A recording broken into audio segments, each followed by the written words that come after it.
সহ অর্থাৎ আমাদের নেতা এখানে যারা আছে আমাদের প্রিয় নেতা কিন্তু 14 নম্বর ইউনিয়ন সভাপতি সহ আমরা এই ইউনিয়নকে প্রত্যেক অঙ্গ সংগঠন সহ প্রত্যেক দলকে আমরা সুন্দর সুন্দরভাবে গঠন করব এবং আগামী দিনের এই হাটাজারিতে আমাদের নেতা ব্যারিস্টার মীর মোহাম্মদ হেলালকে আমরা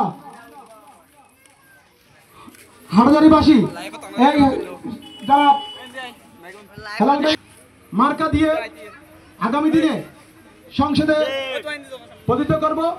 এই আশা ব্যক্ত রেখে আমি আমার সংক্ষিপ্ত বক্তব্য এখানে শেষ করছি। খুদা হাফেজ।